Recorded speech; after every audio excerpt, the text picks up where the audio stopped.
Olá, minha gente, tudo bem com vocês?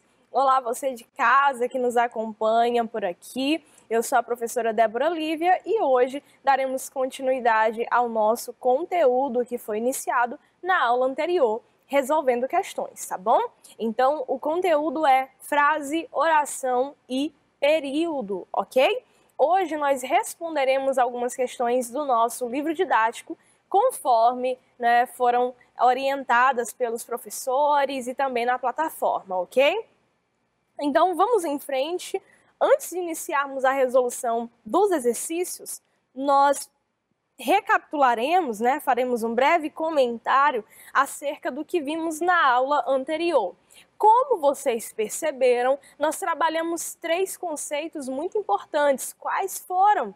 Você lembra? Claro que sim, Frase foi o primeiro, oração foi o segundo e período foi o terceiro.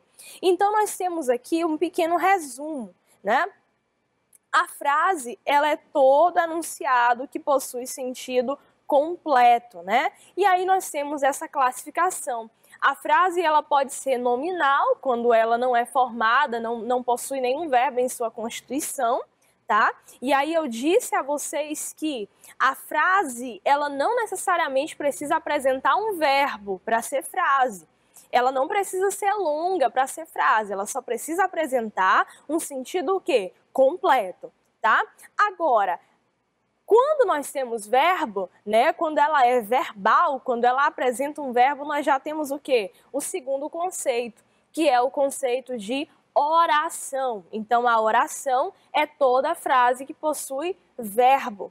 E quando essa oração possui apenas um verbo, eu a chamo de período simples. Quando ela apresenta 2 ou mais verbos, ela é considerada o quê? Um período composto. Muito bem, pessoal.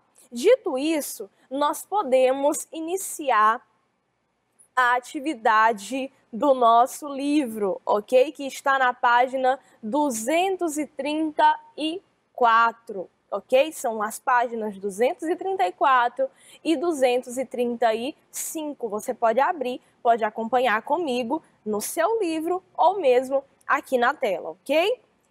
Eu também darei um tempo para que vocês respondam e depois retornarei comentando um pouco do gabarito, ok?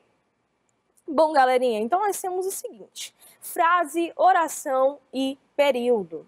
Em diferentes situações de comunicação de que participa diariamente, você, como falante da língua portuguesa, sabe certamente identificar falas que expressam intenções, seja para declarar algo, expor um comentário, fazer uma pergunta, pedir algo, mostrar ou demonstrar espanto ou admiração, sugerir ou recomendar algo. Então nós, como falantes da nossa língua, no nosso cotidiano, mesmo que muitas vezes não saibamos ainda ou não recordemos as nomenclaturas, nós percebemos quando alguém quer pedir, quando alguém exclama, Quando, por exemplo, nós nos arrumamos e alguém diz: nossa, como você está bonita, como você está bonito, bem arrumado, Então, nós percebemos as diferentes intenções de comunicação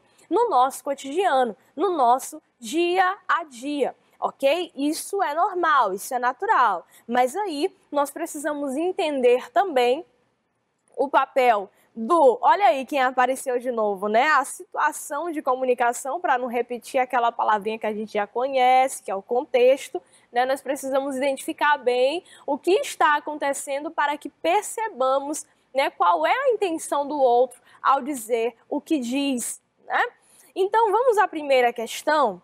Leia estes balões que fazem parte de uma história em quadrinhos. O que se diz em cada balão faz sentido para você? Por quê? Vamos contar 2 minutinhos e já a gente retorna. Observe os textos que aparecem, Provavelmente aí uma fala e um pensamento, 3 meias. Eu, 1 ano. Faz sentido para você? Sim? Não? Por quê? Vamos lá.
Muito bem, vamos lá. Pode ser que alguém tenha verificado o que vem depois dessa questão e tenha respondido que sim, né? Que as falas se referem, né, ao quadrinho que vem depois, professora, mas não. Nessa questão, nós somos convidados a analisar esses balões de fala isoladamente, separadamente. Logo, separadamente, isoladamente, como nós temos aqui, tá? O que se diz em cada balão não faz sentido. Por que não faz sentido? Porque essas falas estão fora de um contexto comunicativo, tá? Então, elas não fazem sentido porque estão fora, estão alheias a um contexto comunicativo. Nós não sabemos em que situação o texto foi produzido, não conseguimos precisar isso. Logo, nós não compreendemos, a princípio, o que está sendo dito. Qual é o sentido de cada uma dessas falas? 3 meias e a outra, eu, um ano, né? Então, a resposta correta é não, porque desconhecemos, né? Ou porque elas foram deslocadas, estão fora de um contexto comunicativo, certo? Estão aqui, né, deslocadas. Nós não sabemos quem disse, quando disse, por que disse, em que momento, em que situação. Não vimos a expressão dos personagens, se eles estavam tristes, felizes, contentes, com raiva, furiosos ou não. Então, não fazem sentido até o presente momento, ok? Agora, nós somos convidados a ler essa tirinha, esse quadrinho, né? Vamos lá. Vamos ao cinema, entrou um filme de terror. A tesoura diz. O lápis e o sapato respondem, vamos. Eu adoro filme de terror. Eu também. 3 meias. Socorro, que medo. Gente, o filme ainda nem começou. Vou ficar 1 mês sem dormir. Eu, humano, vou comprar pipoca. Uma pipoca média. Já vai. Ah! O que você vai fazer comigo? Sei lá, amanhã eu penso. Agora Agora deu sono. Alguém abre a porta e não entende muito bem o que está acontecendo. Gente, observa que coisa bacana, né? Observa que coisa bacana. Aqui nós vimos 3 meias. Eu não sei vocês, mas eu quando li a questão, quando estava ali elaborando os slides, eu pensei na meia que a gente usa no pé, né? Que a gente usa para dormir quando tá fazendo frio, não aqui em Teresina, né? Para calçar um tênis, um sapato, uma bota, você coloca uma meia para jogar bola, né? E calçar a chuteira, você usa uma meia. Mas, na verdade, no texto, a tesoura, né? Cadê? Foi a tesoura que pediu? Ela se refere à meia entrada, ao ingresso do cinema, né? Que geralmente você paga metade, desde que seja estudante, criança ou vá num dia promocional, geralmente é quarta-feira, né? Mas enfim, tô por dentro. Mas olha só, ela pede 3 meias, então não é aquela meia de pano, de tecido, é a meia entrada, é o ingresso. Olha a diferença. Olha como o contexto, a situação de produção do texto é importante, né? Então vamos à questão. Na tira, objetos inanimados ganham vida e a tesoura é a personagem central. O que acontece com ela cria humor na tira? Como isso acontece? E aí, gente? Vou retornar ao texto, ó. Na tira, objetos inanimados ganham vida e a tesoura é a personagem principal. O que acontece com ela? Cria humor na tira? Como isso acontece? Vamos observar.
Muito bem, vamos lá. O que foi que aconteceu com a tesoura, né? Ela saiu para comprar pipoca com a escova de dentes, mas aí ela foi o quê? Aprisionada, né? Prepararam uma emboscada para ela e ela ficou aprisionada sem poder agir, tá? Foi impedida, tá? Como isso acontece? Nós vimos aqui toda a situação. Ela vai comprar a pipoca e é aprisionada pela lâmpada, tá? Qual é o sentido das falas 3 meias e eu 1 ano? De acordo com o contexto da história em quadrinhos, gente, qual é?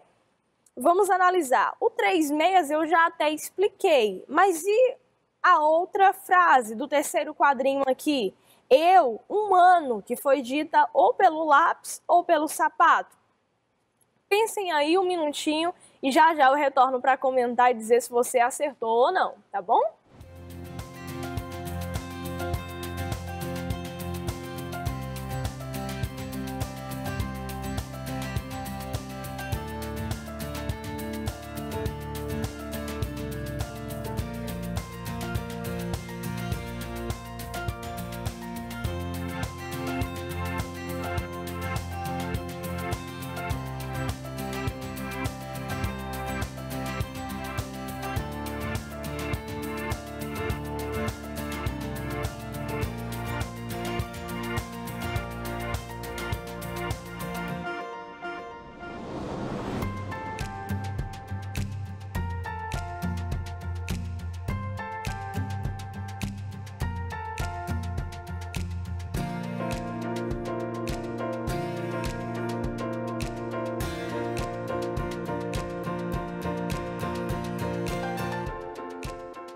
Muito bem, vamos lá. 3 meias, como dito anteriormente, nós percebemos, né, já nos 2 primeiros quadrinhos, esse grupo de objetos vai ao cinema. Então, eles chegam à cabine, né, para comprar o ingresso. Então, 3 meias refere-se ao ingresso, à entrada no cinema. A meia entrada e não a outro tipo de meia, a outra categoria de meia. Agora, eu, 1 ano, refere-se a quê? Refere-se ao tempo, né, que um dos personagens passaria sem dormir, tá? Então, 1 ano seria aproximadamente o tempo que um dos personagens, ou o lápis, ou o sapato, passariam sem dormir. Percebam, aqui no 4º quadrinho, vou ficar 1 mês sem dormir. E o outro responde, eu, 1 ano. Ou seja, eu vou ficar sem dormir durante 1 ano, ok?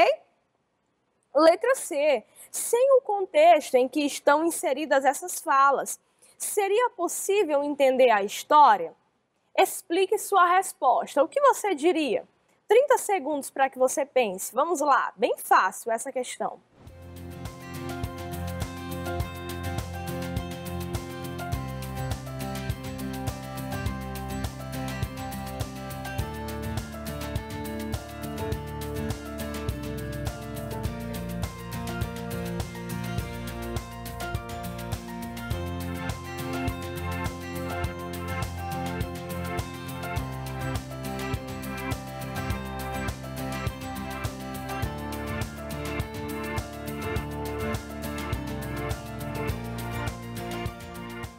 E aí, gente, seria possível entender a história sem conhecer o contexto? Não, não seria. Por quê? Porque é o contexto que indica a situação em que o texto foi produzido. É ele que vai dizer, né?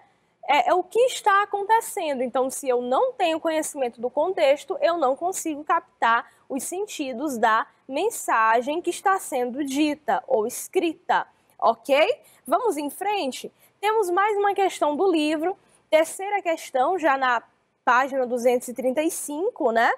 Que traz a seguinte observação, olha, a frase é um enunciado de sentido completo que tem por finalidade estabelecer comunicação de forma escrita ou oral, né? Pode ser constituída de uma única palavra, como dito na aula anterior, no caso do fogo, do sim, né? Ou um grupo de palavras. Na fala, é marcada pela entonação e na escrita, pela pontuação, ok? No último quadrinho, a mãe da menina abre a porta do quarto e no balão de fala aparece um ponto de interrogação. Letra A. O que de fato aconteceu na vida real da personagem? O que será que aconteceu na vida real?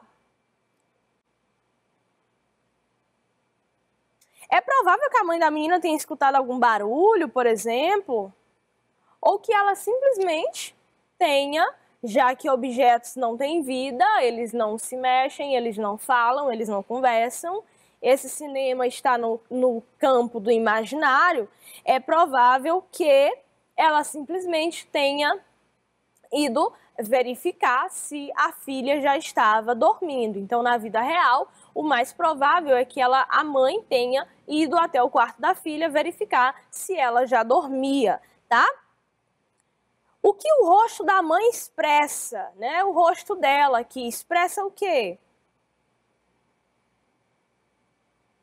Observem.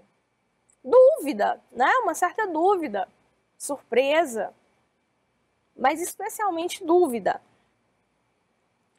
Em sua opinião, que frase poderia aparecer no lugar do sinal de pontuação do balão? Aí nós precisaríamos de um momento presencial para eu ouvir vocês, né? Podemos fazer isso em sala de aula, os professores de outras escolas também podem fazer isso com seus alunos, tá? Mas eu, por exemplo, diria o que será que está acontecendo? O que está acontecendo aqui? É uma frase possível, tá? O número de frases existentes em uma língua é praticamente infinito, mas existem alguns modelos que podemos reconhecer e que são construídos de acordo com as regras da língua. Releia e observe. Eu adoro filme de terror. Socorro! Uma pipoca média. Sei lá, amanhã eu penso. O número de frases... As frases podem ser construídas, uma outra observação do livro de vocês, sem verbos, como já dito anteriormente, em torno de um único verbo ou ainda construídas com mais de um verbo, né? Período simples e período composto. Letra A. Localize as formas verbais empregadas. Quais frases apresentam verbo e quais não apresentam? E agora, eu adoro filme de terror. Adorar é verbo, então nós temos uma frase com verbo aqui, né? Uma pipoca média. Tem verbo, gente? Uma pipoca média? Não tem verbo, né? Uma é um artigo, na verdade aqui funciona como numeral, né? Ele quer só uma, então é numeral. Pipoca é um substantivo, média funciona como, na verdade, um adjetivo, né? Indica as dimensões aí, qual é a pipoca que se quer, né? Então não tem verbo aqui. Sei lá, amanhã eu penso. Aqui nós já temos o verbo saber, né? Sei, e temos pensar também, penso amanhã. Então nós temos verbos aqui. Em qual delas é usado mais de um verbo? E quais são esses verbos? Nós já vimos, né? Especialmente aqui na última colocação. Sei lá, amanhã eu penso. Nós temos o verbo saber e temos o verbo pensar, ok? Essa foi a atividade do livro de vocês sobre frase, oração e período, ok? Muito obrigada pela atenção. Até o próximo encontro. Qualquer dúvida, converse comigo, converse com o seu professor. Não fique com dúvida em casa, não leve dúvida para casa, tá bom? Esclareça todos os seus questionamentos com os seus professores e vamos de mãos dadas, vamos em frente, tá? Até a próxima!